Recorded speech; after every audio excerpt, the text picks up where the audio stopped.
Five, four, three, two, one.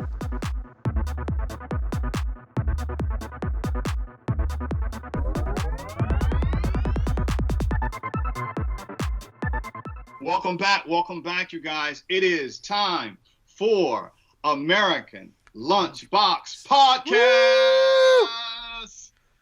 Okay, guys, this is where three guys get together, known each other for about 10 years, work together, have different projects, decided during this time to come together and talk about what we always used to talk about across text messages. But we said, why don't we condense all of this to what we would call a podcast, since we all have these great opinions. And this is how American Lunchbox Podcast got started. So welcome, guys. I want to introduce you. Before we get started, of course, we've got to introduce the guys, the posse. We're going to go over here. This is Chris. Hello. All right. And for those of you all who want to know, this is Tim. Greetings and salutations. Yes. I'm going with that. I'm going with that one. That's my thing now. All right. Well, we'll take that because you are the man of greetings and salutations. And editing. And oh boy, listen, speaking of editing, before we even get started, for those of you who all have been following us religiously over the last 7 episodes here, you have noticed that we have been on a pretty decent schedule in regards to how we output this show.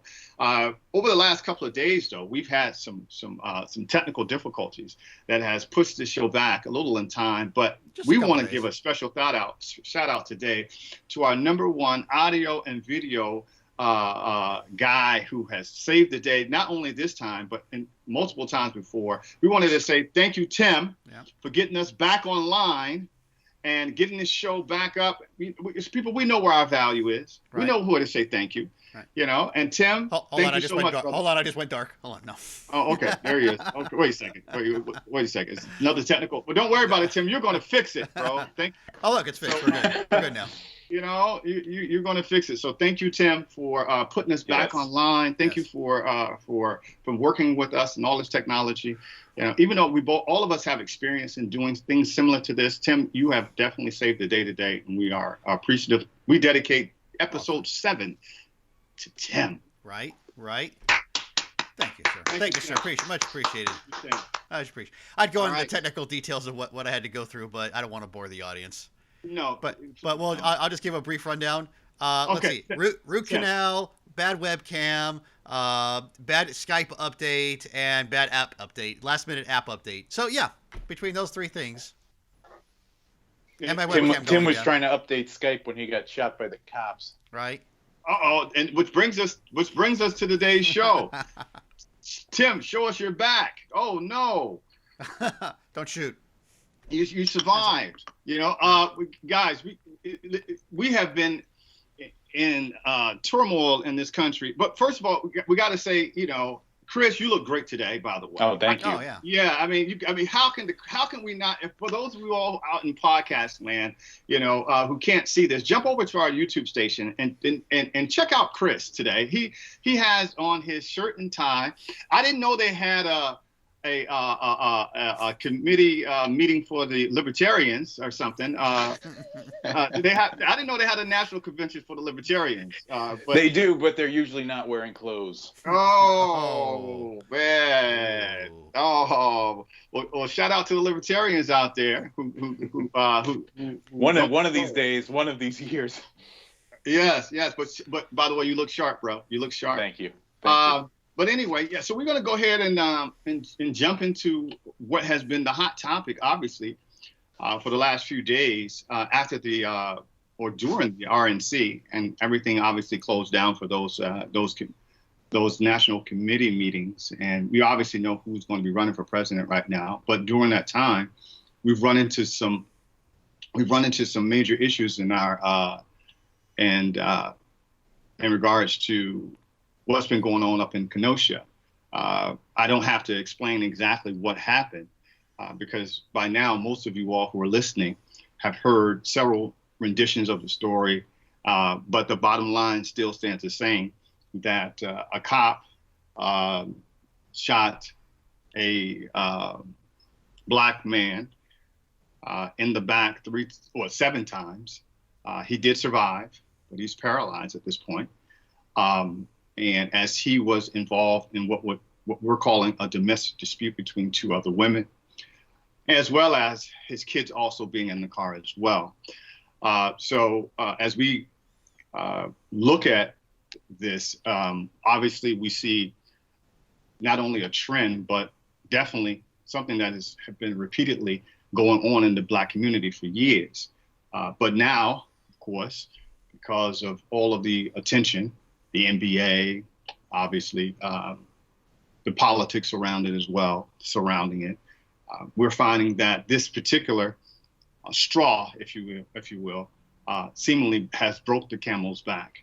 So, one thing is for sure is that as a Black man, I definitely understand the tax, if you will, of what being Black in our community means in regards to our policing. And I contest, because I've experienced it personally, that there's an over excessive attempt for brutality, as well as what would be, aggressive behavior toward Black men in our community when it comes to policing. So I'm going to let you guys take it from there and see how you guys feel about how on your personal levels, how you have addressed this in your own selves, with friends, family, as this thing is going on. Okay, so you've told me about your experiences, and I've spread the word on that. It is offensive that you leaving the same job that I have been harassed so much, and I believe everything you're saying, of course, 100%.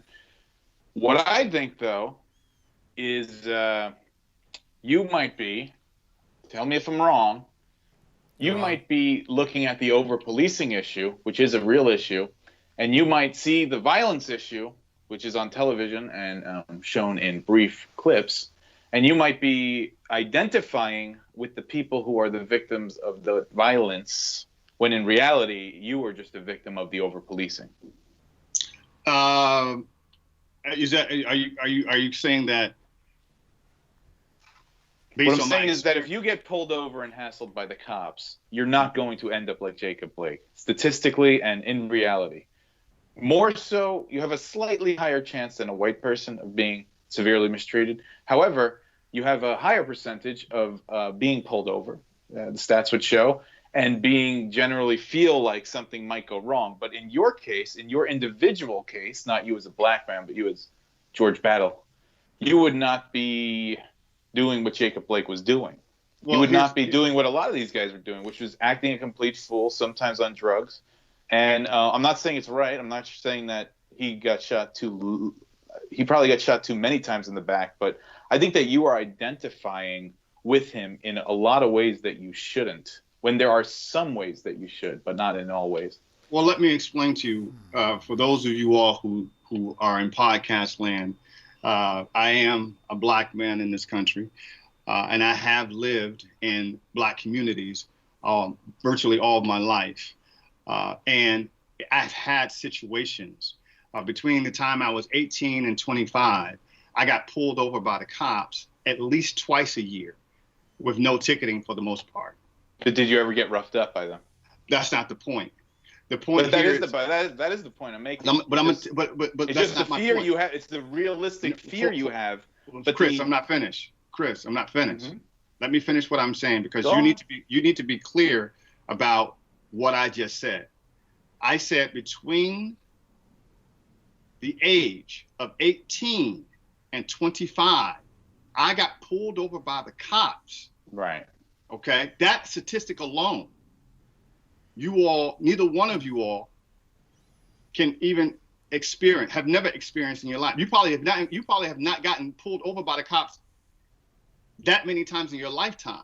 I mean, that's not true, but not as many as you. Not as many as you. But when I was young, and by the way, like you're saying, when I'm saying people acting a little crazy, the difference is the age. That is the age when people act crazy. So I understand the fact that there's an over-policing issue, and understand that at that age you could do something that's reckless. But what I'm saying is because you don't have extremely crazy behavior, have never been shot by the cops regardless of your race. Chris, hold on for a second, Tim. Sure. I've had extremely crazy behavior. But the difference is that, remember, I was 18, and between 18 and 25, I was involved in many relationships, but it was me and the person that I was with decided that it would be better to handle situations on our own versus call the police when we had disputes because of the fact that I was a black man in this community. It would be if this woman who thought that maybe I was getting loud, or situations where we got into an argument where like the same situation basically Blake was in. And by the way, they didn't call the police. It was someone else who called the police. Hold on for a second. I have been in situations in my life, Chris, where I could have been a part of a quote unquote dispute, and if we would have been outside of the house on the curb, someone would have called the police, and that could have been me. But what couldn't have been you is that you would not have allegedly sexually assaulted someone, and you would not have acted crazy when the cops showed up for that sexual assault charge, and you wouldn't have had a warrant for sexual assault, which is all the things that happen here. But you're identifying with someone who has much worse behavior than you as an individual. But here's the thing. The bottom line is that I have been harassed by the police. I have been stopped by the police unnecessarily. Right. Absolutely. I spread the word on that. As well as nothing that Blake did deserves to have been shot 7 times in the back. We don't even kill animals that way. It was too many times. I agree. It was too many times. If I have a house in the mountains. We get bears all the time. They won't even shoot at a bear one time before they'll shoot as a black man in the back 7 times. It was too many. It looked like something from Grand Theft Auto in 2 ways. In that one, only in a video game would someone be acting so recklessly. In such a close proximity. Hold on. He was. George. Sure. I saw the video where he got up off the ground. The cops told him to stop. He slowly walked around to the car, went to grab something on the floor of the car. Because his kids were in the car. He was going to get the keys. What was he going to grab? He was going to grab a binky for the kids? What was he going to grab? He was getting his keys. The car was on at the time. Didn't they say there was a knife or something down there? Chris. It's an excuse. Chris. Listen, I'm not saying George. Chris, what I'm saying is we saw the same. I'm saying he shot too many times. What happened? I'm telling you. So the cop thought he was going to grab something. I'm not saying that he should have shot that many times. But the cop saw him grabbing something. There's kids in the car. The cop made a bad decision. The cop made a terrible decision. I'm telling you that these decisions. Why are you identifying with the decisions that Blake? But think about Blake. He made a lot of decisions leading up to that moment. And so he deserves to be shot. And it's decisions you would not make, George. Those are decisions you would never make. I'm gonna let Tim answer this one. So you're saying that if you have a record, if you're acting a little weird, or you have some domestic problems, that you deserve to be shot? No, I'm saying that George has an emotional tie to this situation that I don't. And there's a reason for that emotional tie, and it's based on. But that could happen. But that could happen to anybody. I mean, I don't know George's personal background, but I mean, I'm sure we've all done something. I'm sure we've all done something in our past where we have a record we're not proud of. No, I'm completely for George. By the way, and Tim, I'm for criminal justice reform, prison reform, and all of that stuff. But when you pick someone as your quote unquote martyr, and then rally around that person, and the person is not. I'm not saying they have to be squeaky clean, but come on, man. He's a victim. Yeah, but who are you convincing? Who are you convincing to cross the line?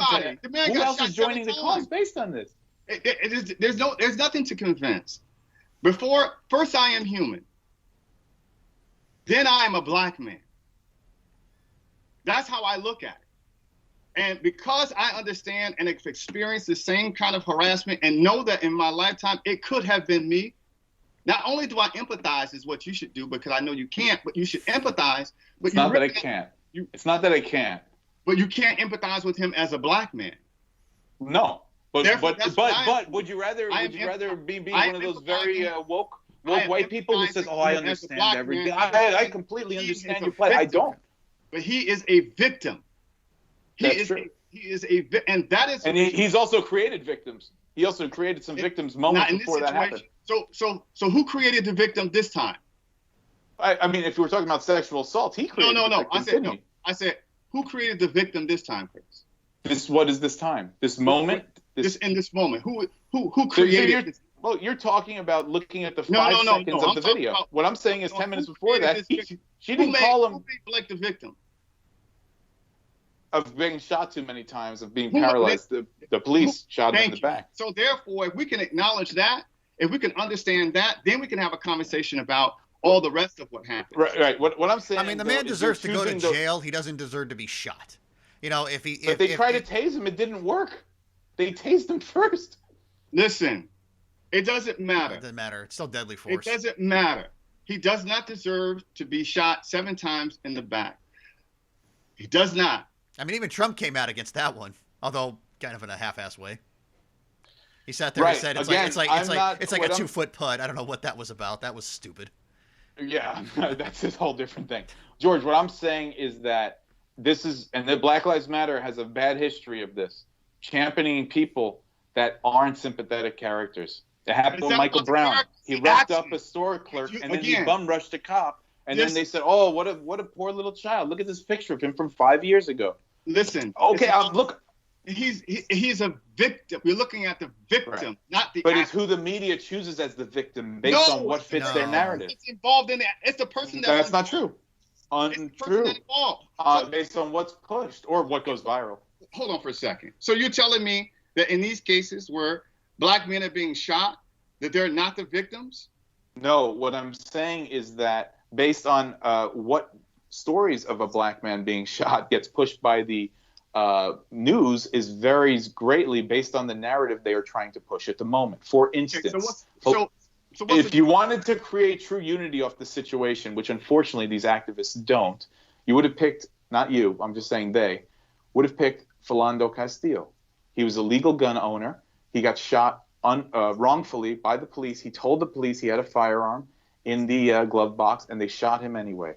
Now, that would get people on the other side of the aisle to cross over and actually unify. But the media doesn't want unity because guess what? They're really politics first, and the politics are anti-gun. So they didn't choose him as a martyr or a hero. They chose this guy because it fits a narrative of white cop killing a black man, when in reality, white cops shoot white people and black cops shoot black men all the time. And people shoot each other in Chicago all the time. But that's never the narrative. And look at all the people that got killed in the riots by Black Lives Matter because they were doing so much for the community by all this protesting. People got killed in the street. But those Black Lives Matter people, who got killed? Who got killed? A little kid in New York got shot while they were hanging out at the park in Brooklyn because they were getting sprayed up on. The BLM, they went to Portland. They shot a Trump guy in the chest the other night. He was actually belonged in that neighborhood. He wasn't coming outside the neighborhood. Wait a second. So you're saying the people who hijacked this movement from Black Lives Matter, defund police, all of these people now are representing Black Lives Matter. So you're telling me the guy who got shot, what you're talking about right now is from the Black Lives Matter movement. That's not even true. No, what I'm saying is that the movement is from its inception a little bit crooked, because while you keep saying that the movement got hijacked because it means something to you, the actual organizing body, Black Lives Matter, is open Marxists, and they believe in what? Subversion and creating chaos, literally in their playbook. Go read some books on Marxism, see what it's about. That's what that group is. So now here's the manifestation of that, and now here's the news turning a blind eye to that because it fits the narrative of white killing black. Well, okay, but what has Black Lives Matter done for black communities? When do they go in and clean up or pave a new road or anything like that? I agree with your sentiment, and I think there's a lot of people that have the right sentiment, but the organization is fucked up. The organization of this might be misguided, but I don't know about. And if you don't change that in the organization, you don't kick out the radicals, or you don't come up with a different group to put this racial justice message behind, it's going to be lost. Because at the end of the day, those letters are going to stand for just to a random person who sees their business getting burned down. Well, there's going to stand for burn, loot, murder, as they say. Chris, look, that's actually a good point. That's like a talking point of right wing. Okay, I get that is a right, so right wing. I know that's what I'm saying, but hold on. And it's George, you even mentioned that because that doesn't. George, No, time out, dude. Listen to what I'm going to say. What I'm saying is that is a talking point. But if you want independents to come over to your side, you have to make better arguments than, oh, shouldn't we be bad for this rapist criminal? You have to make better arguments so that people don't identify those letters with those phrasings on the other side. That's what I'm getting at. Well, maybe I'm misunderstanding how you can be the playbook person on this particular issue. I don't understand how you can't understand what necessarily needs to be done with Black Lives Matter as an organization when you don't have obviously any skin in the game. I'll tell you why. Can I tell you why? Hold on. Let me finish. Let me finish. Here's the thing, Chris. Mm-hmm. When we're talking about protests, when we're talking about justice, you tell me, Mr. Status Quo, what history you have at being on the other end of a protest. What history in the United States do white, Caucasian, middle-aged men, what have they protested in this country? How can you tell us how to protest when all the protests that we've experienced has been at the hands of the oppressor? You tell me, Mr. Oppressor. You tell me how you, Mr. Oppressor. You tell me how you can tell me how to protest when you don't have any history in protest. What have you protested? I'm going to tell you. You ready for this? Yeah, I'm ready for this. Tell me. I'm going to give you two very quick examples of how you. Now, me and you agree that the people that were on the quote unquote wrong side of history, and truly of the civil rights movement, the people who were truly attacking black people, that's terrible. However, if it's the case that you are driving a car and you're in that car and you're driving as fast as possible, and I, in the current day, post a sign that says cliff ahead, don't drive off it, and you look at that sign and say, whoever posted that sign is just the same as those people back then who said I shouldn't even drive a car because of my skin tone. Well, then you are making a mistake because you are associating things from the past because of the history, which is complicated, to today. My question. Look at hold on. That's not my question. I said, tell me what in your history. Tell me in your history in this country where you have been the one at the end of brutality. You tell me how you can tell me how to protest, what the rules are to protest, and how we should protest. What I'm telling you, have never had a protest in this country in your life. You've never stood for anything because you've had everything. You've had the right to vote. You've had the right to buy land. You've had the upper hand in businesses. You've had. Tell me what you have. We can talk about the history of the Italian American experience in this country, but I'm not looking at myself through those. Listen, you can talk about being Italian, but that box don't say Italian. It says white. Well, yeah, and everyone's kind of happy about that. You tell me what your history. You tell me somewhere, anywhere in your history where you had a protest about something that you had some injustice. Sure. And then you can have a conversation with me about how we should protest. I think the only time the white people have ever had a real protest in recent years has been in the 60s during the Vietnam era. And that's it. Hold on, but I'm glad you mentioned that because as you well know, white people who decided to protest against Vietnam ended up becoming called traitors by other white people. Mm-hmm. They still to this day are, some of them, obviously not many of them around, but during that time, that was something that separated whites. It wasn't something that they were being victimized for. But by that time they got on to everybody was talking about King had already been killed by that time because he had spoken out against it. So when we talk about protests, when we talk about peaceful, even when you kill the peaceful ones. I totally understand the argument, but I don't think that argument should lead to, well, we tried being peaceful. And here's what I have to say to you. Hold on. Okay. Andy Ruiz, you know who he is, the Mexican-American fighter who just lost the belt to Joshua. I liked him because he got those belts in this country. But my own opinion aside, my own opinion aside, what happened in every match is that he had, in the first match, kicked Joshua's ass. And he did it because he had heart. But his trainers, who aren't the ones in the ring, who aren't the ones who have to take the hits, but who care about his victory regardless, told him, stop eating. You're not training right. You're eating too much. You're going to lose. And guess what? He lost the belt. Now those belts over in Britain making an economy for them and not for us. So even though I am not the one in the ring, what I am telling you is that the current trajectory of this thing is not a good PR look. And I'm telling you. So if you want to say I can't say that because of whatever my skin tone is, that's your mistake. Because this is my individual seeing it from not being in the ring. This is and that doesn't mean I'm against you being in the ring. That means I'm saying, hey, man, watch out. You're getting eaten up by that jab. You're getting eaten up by that jab. And I understand exactly what you're saying. And that's a great analogy. But I'm telling you, Chris, I'm telling you that at this point, you're going to be on the wrong side of history in this argument. And I explained this to you before. Do you realize that there were people on the curb throwing rocks and bottles at peaceful protesters as they crossed the Selma Bridge? Just like there are people throwing rocks and bottles at hold on. Right now at cops. Hold on. So who's on the wrong side of history?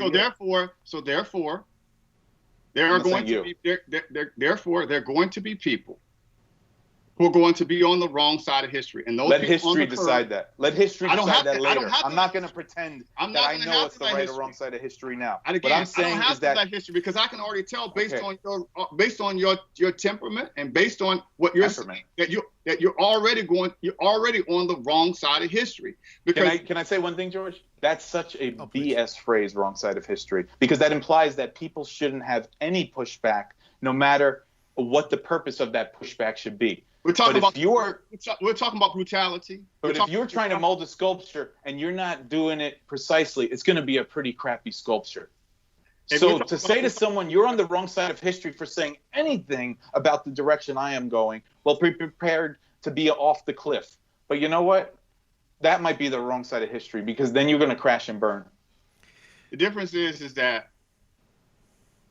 you could have an opinion about something you have no understanding about. And I'm talking about injustice. And I know what I see. And I'm willing to admit exactly what I see on the camera, which is something a lot of people are not able to do. What I'm talking about is brutality over policing. Which I agree with. The over policing, I agree with. And obsessive force. And I agree with that as well. Therefore, we're having the same conversation. I'm telling you, I can empathize with that because I have experienced the harassment. And I have the luxury to not have to empathize with that. And that's what I'm saying.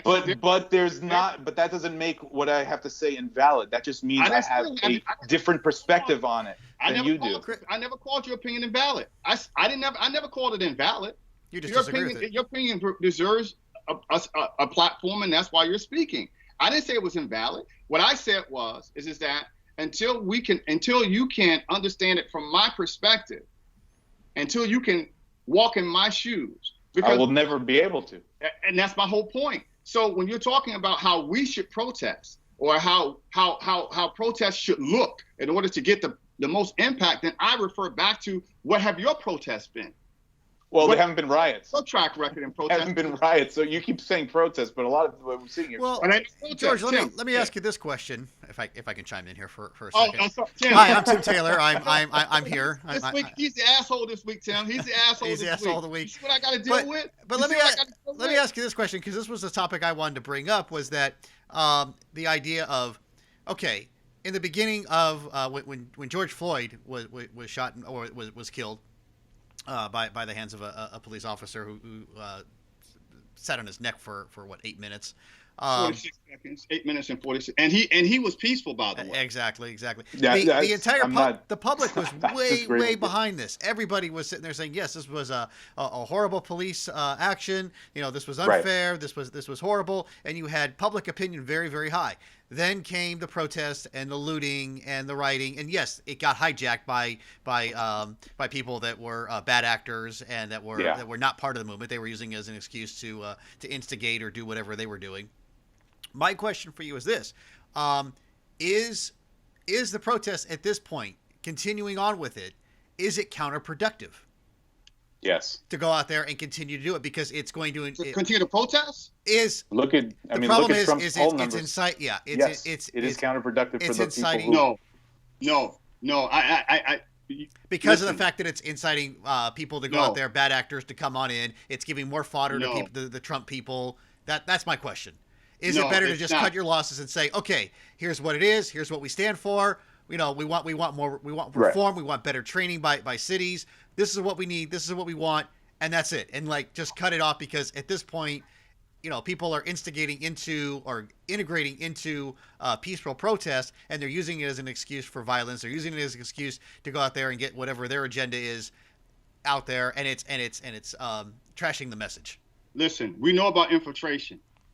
We know about how the government themselves have infiltrated black organizations in order for them to, from the inside out, be destroyed. We've seen the Black Panther in the past. Do we have evidence that's happening here? It looks like they're more infiltrated by Antifa and communists. Again, we know about infiltration, and we know we know about what can happen when government can infiltrate organizations, black organizations, for them to fail and implode, because they send them in there to do that. It's already been documented, and we know that can happen. So, Tim, we're very familiar with infiltration. I don't think that stopping the movement because of infiltration is the answer. I think we need to deal with the infiltration publicly, and I think we need to move forward with the bigger picture of, like you said, we need to talk about better policing, and I say that with quotes, because what is better policing? But I'll say it for the lack of better words right now. Better policing, because we know it's in the culture. We know it's in the fibers of the blue. That we know that what we're teaching is not about black or white, because we know that there are black cops that will do the same thing as white cops to black people, because I've had black cops harass me as well. So it's not necessarily a black thing, it's a cop thing.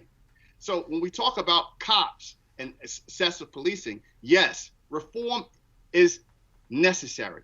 Not only is it necessary, it's mandatory at this point. And not only that, it needs to be what I would think balance, in that we see where our dollars are actually going into making sure that these things are done. Checks and balances, accountability.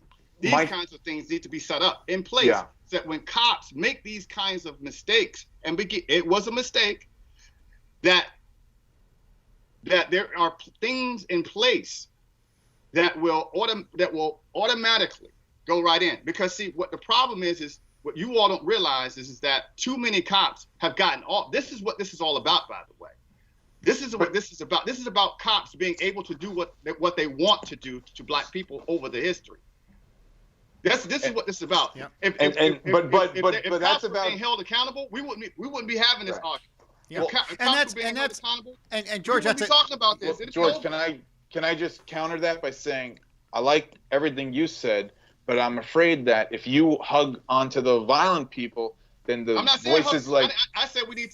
I didn't say hug on to them. What I'm saying, but you're saying don't say how to protest. Don't say anyone suggests how to protest. But the violence right now needs to stop for that messaging to be heard. And I understand the point that in the past it was more peaceful and wasn't heard. I understand that as well. But if we just say, oh, all cops are this way, but we don't address the specific. No. You're saying it's ingrained in the fiber of the blue. However, what is? Hold on. Culture. Hold on. Right, but there's no. It's not just that. It's not just that. There's laws. There's laws that are currently could change on the federal level and on state levels. There's laws that can change, but to infuse that with an ideology just gets people arguing. If you change the very specific laws and separate it from the emotions, I know that's hard to do, and I know I might be sounding callous by saying that. But right now, all what you're saying might be lost because everyone's looking at the rioting. They already have so many committees. It's not the laws. No, it is. There are laws that a lot of things. Time out. There are laws that give. No, hold on. There is hold on. It's accountability. It's the actual policing of the police. This is the problem, Chris. Right. But themselves. And the accountability part. The accountability part is the problem, because the problem is they haven't been held accountable for a lot of things. That's what we want. And the problem is, even if you have a legitimate shooting, a legitimate cop use of deadly force, like we did, I think this weekend in Los Angeles County, where you have a person with a gun who was going for it, all evidence kind of points to the fact that, okay, this could have been a very legitimate shooting. The problem is everything gets drawn into question because you have bad cops, because you have people that undermine law enforcement. Well, here's why I think it needs to legally change. It. Right. Here's why I think it needs to legally change, because there are certain laws in the books that give cops a little bit of leniency, and that makes it very hard for prosecutors. No! Oh, wait, hold on, George, dude, let me say my point. I've been trying to say this for a minute now. You have because it's not gonna make. Dude, go ahead. Dude, come on, man. Go ahead. You have prosecutors that are playing a balancing act.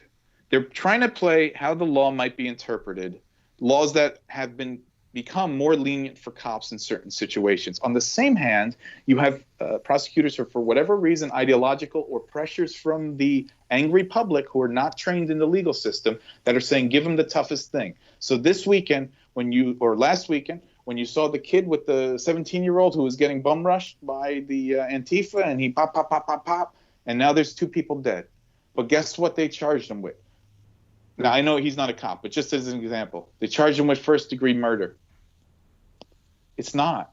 So he's going to get off, and because the prosecutor went too hard on the charge, those same people who were calling for the highest charge possible because they don't understand what that means are now going to be upset and rioting when that kid gets off because they went for too big of a charge and struck out instead of hitting a home run. But the same thing happens with cops. In a lot of these situations, it's the prosecutor went for too high of a charge that was way too high regardless of what laws are on the books, or they went for a charge that the cop is in a weird legal gray area because what you would have done that would have been a first or second degree murder is not how it gets more leniency on a cop who does the same action.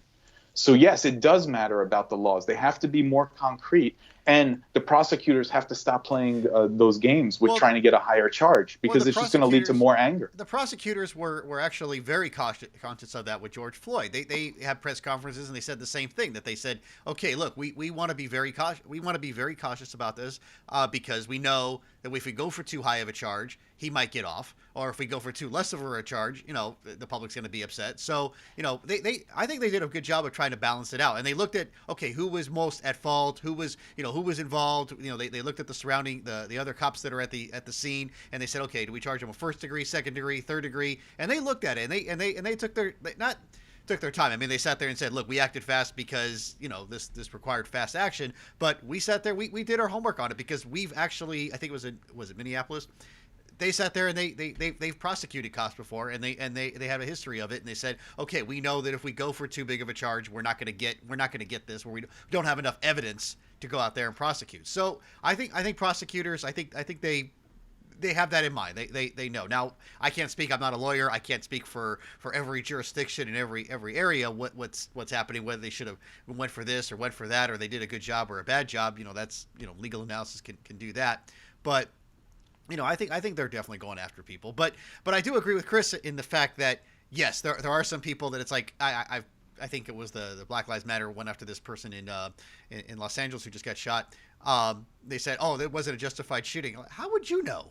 And it's like, but I think every shooting, every police shooting right now, everything is under a microscope, and everybody's looking at it, and everybody's sitting there saying, okay, well, what happened? What's this? And that's where you need police reform, and that's why cities need to come out right now and start sitting there saying, okay, this is what we're doing. We're going to be we're doing this training, we're doing this policy, we've let these people go, we're doing this, some actionable thing that says we're going to try to make a difference. It's not going to be instant. I think by any stretch of the imagination, it is not going to be instant as far as being able to reform the culture of cops and how they think and how they act. But it's like, at least I think cities need to come out and say, okay, we've heard you, we understand that this is a problem.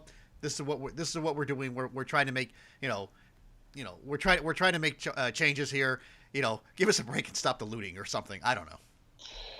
Well, yeah, because there's certain cops who now won't send their troops, for lack of a better term, their subordinates out into the field, because why keep arresting the same guy that's going to get let go? Or why potentially put yourself in a life-threatening situation, which could then put you in a legally and financial threatening situation? And the end result of that is that cops who are choosing not to police, or they're finding it too hard to do their job properly, and the streets are just getting worse.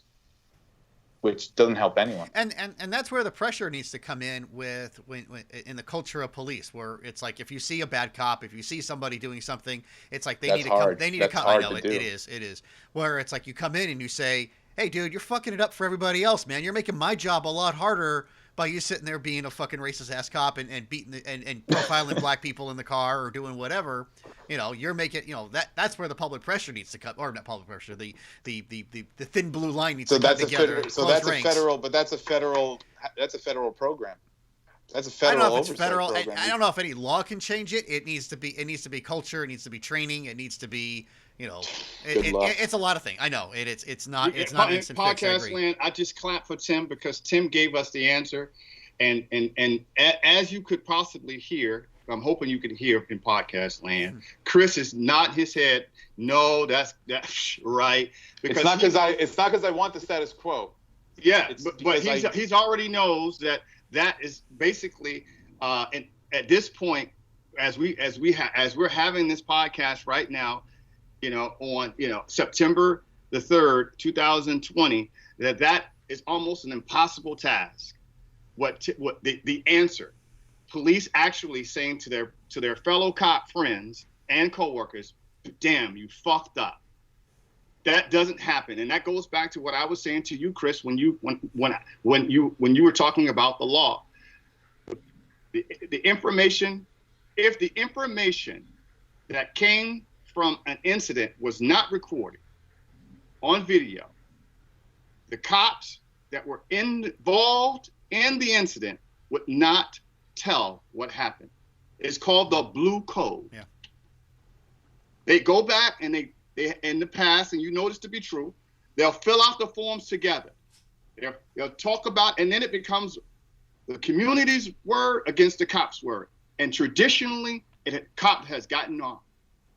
So now that we have seen cameras rolling on every incident, now we have seen social media, and no longer does the media record the news. They have all of the social media angles from personal uploads so that we can see it from every angle. And we allow the people to look at how these cops are behaving and doing these situations. And they look amateur. They look disgusting. They should be ashamed of themselves. We also have amateur editors in the form of people with cell phones that upload little clips here and there that hurt both sides in different ways. When it's a man got we've shot, talked about Chris. that. A man got I know. shot. What I'm Chris, saying is, stop it. What I'm saying is Stop that there's a lot of this is new territory. Chris. There's a lot of amateur. Chris, there's no media gatekeeper at all. So I'm not disagreeing with you. What I'm saying is that the media at this point is responding to how angry the mob is, but that's not the way the facts should go. Chris, the media was mad when Kaepernick kneeled. Stop it. What media? He was kneeling, and you had a problem with the protest with that, Americans. Well, no, I have a problem with Kaepernick's ideology. I don't care if he takes. I don't care if he's on his knees standing up. I'm talking about America and protest, telling me how to protest when you have no idea. We kneel. But you could kneel all you want. If I say I disagree with it, that's my choice. Again, you kneel, the man loses his job for protesting. He was kind of on the way out, skills-wise, but okay. A peaceful protest. Peaceful with the. He was kneeling. Right. And stop. We marched peacefully, and the majority to this day. I don't think his ideology is that peaceful, George. Majority of the protests to date have been peaceful, organized by the Black Lives Matter. They have been peaceful. Okay, I'll take your word for it. We riot, or maybe I won't. We get mad and we riot, and now get the same response as if you kneel or if you march peacefully. It's the same response. I don't agree with you, because I think even though I personally disagree with Kaepernick, he was on the upswing. I mean, his people were going to his ideology, and Black Lives Matter. We can't both talk. So you just finish what you're gonna say. Then a man dies in the street, gets shot 7 times, and you want to show us how to protest. What's best for us? You take my advice or not, but if you don't, I think it's going to just crash and burn because the poll numbers for BLM are going down. You tell me what to do, do Chris. what you want. You tell me what to do. We No, I won't. No, do what you want and see it become like the Black Panthers, an extinct movement that no one cares about anymore. Maybe they'll make a Marvel movie called BLM in 30 years. Do you want us to march? Do you want us to kneel? Do you want us to riot? Or do you want us to die? Tell me which one. I'm not telling you to do anything. I'm telling you the current way you're doing it is not you, but the current way they're doing it is wrong. Tell me how you want me to do it, Chris. Tell me how you want me to do it. Do you want us to march? You don't have to listen to what I'm going to say, but I think you give me advice. Not identify with people who are not great martyrs, who are not great people. You're telling me how to do it. Should we march? Should we kneel?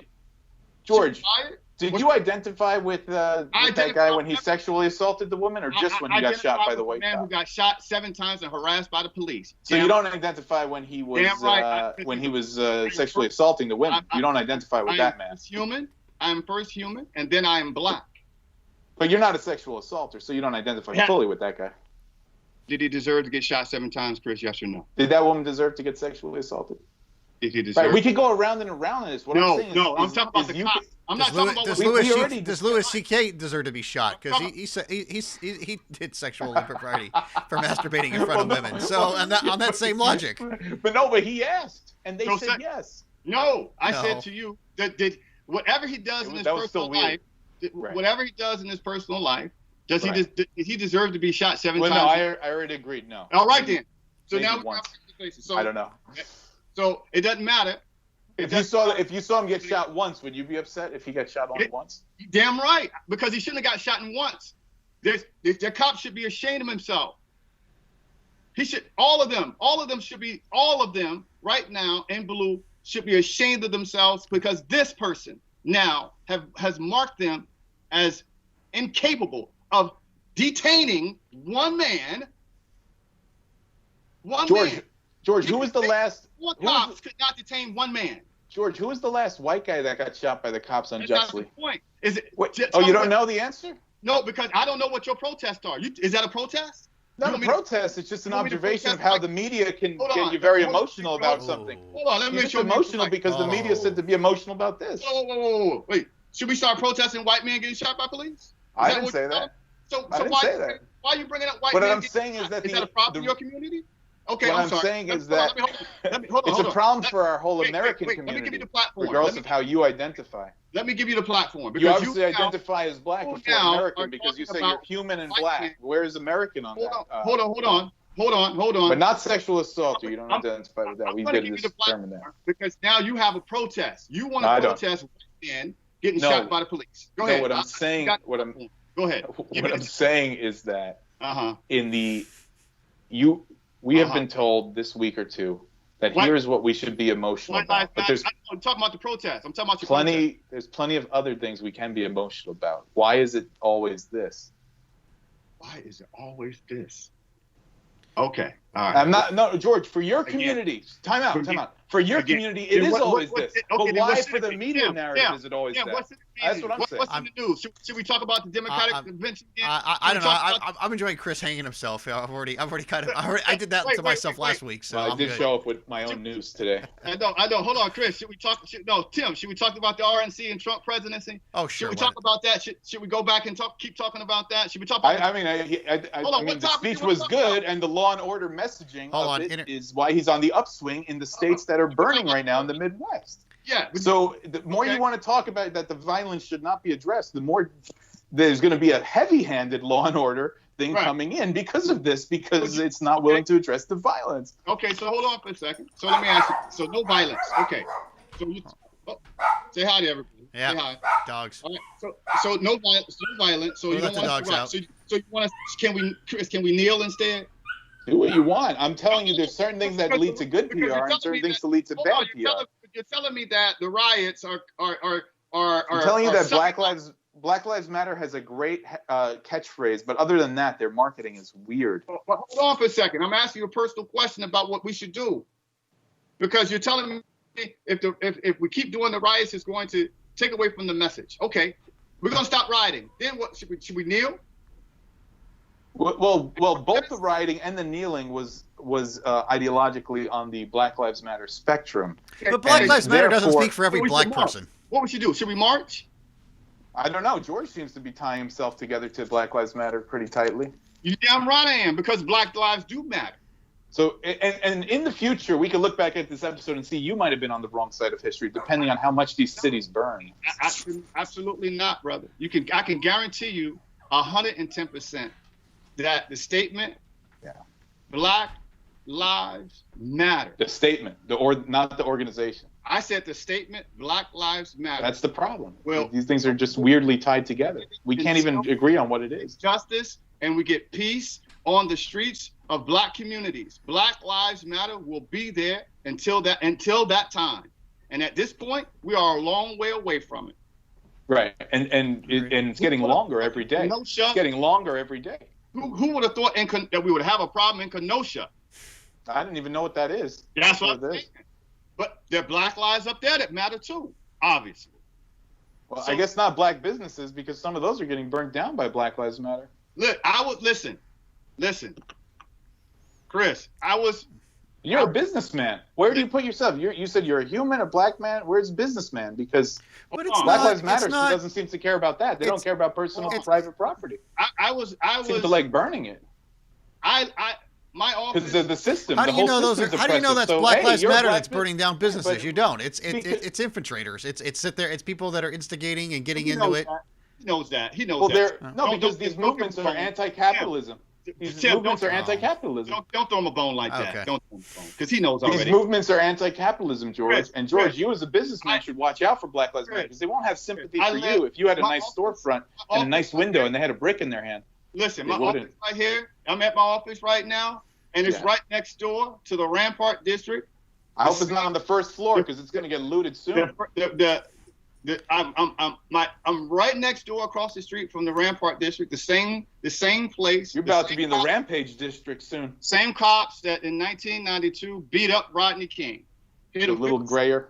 Hit him 56 times in 1992. And I'm not saying that was right. I see your point that history connects. I get it. And you know what? And he didn't have and Rodney King didn't have a great record either, but doesn't deserve to sit there and be beating the shit out of. And again, I'm completely for criminal justice reform and prison reform, but what's currently happening is the polling is showing that people are tuning out to the message.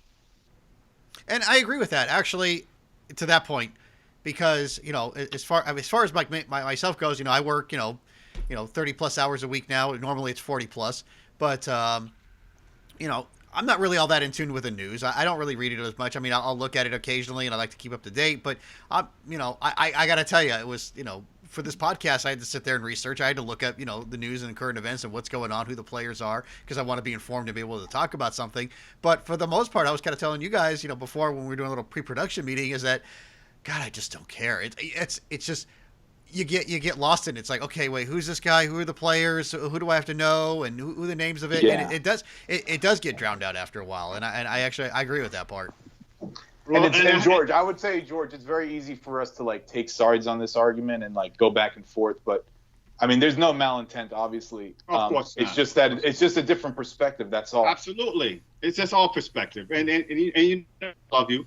And this conversation is a conversation that needs to be had in the same format, in the same way amongst all of us. We need to be able to shake hands and hug after this conversation, because the reality is that we all are in this together.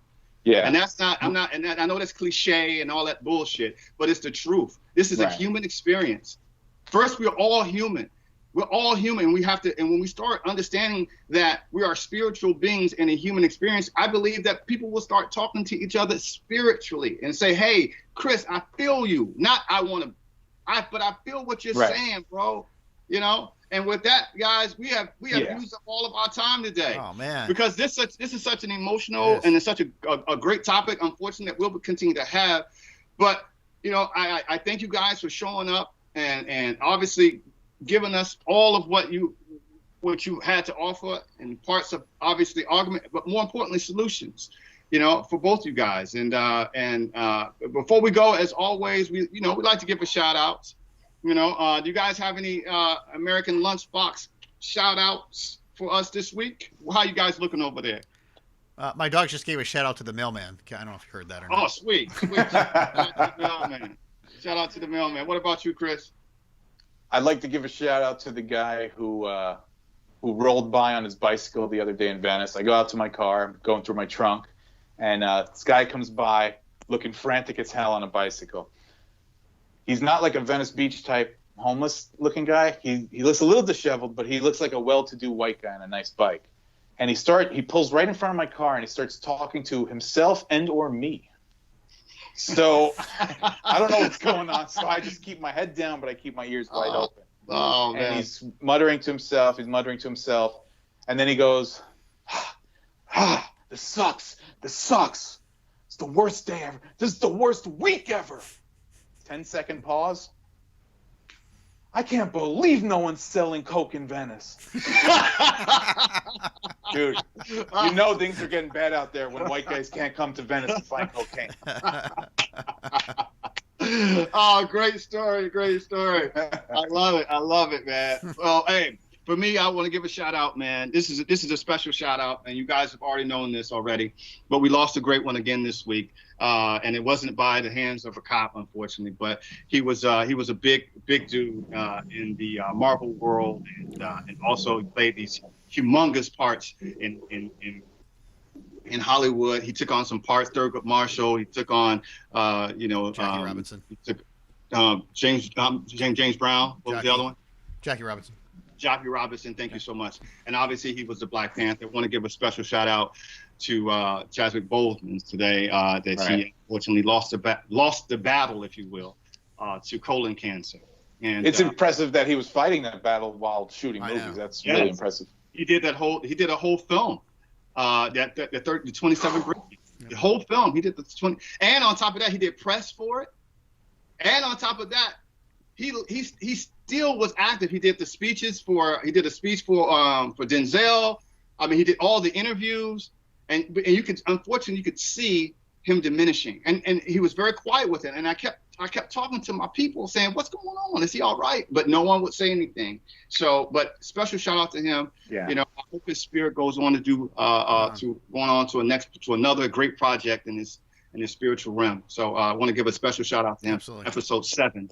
And to piggyback on that one, George, what Chris was saying last week about Kobe, he kind of felt he sympathized with him because it's like, oh, that's somebody who could. You could relate to it because if he could go, anybody could. And of course, I had disagreements with that one. But I think with Chadwick Boseman, I actually felt that because here's a guy, obviously, worked out, in shape. The man was cut. It's like the guy was, big on charities, I felt for that one because I said, wait a second, okay, here's a guy who, he died of cancer. It wasn't because of an extravagant lifestyle or anything like that. It's like this is the guy who gave. And so, yeah, that one I could relate to what Chris was saying about Kobe last week. So I go, okay, I understood what Chris was going with that one when Chadwick died. I go, okay, I could see that. Yeah. So maybe one show I'll tell you guys. We'll talk about some more stuff in regards to that situation, but we just want to give a shout out to him. All right, guys, we're done for today. All right. It was a long one, but it was a good one. All right, so guys, take care. 3 days in the making. Yeah, 3 days in the making, but we got it done. We're done. American Lunchbox Podcast. Peace. See ya.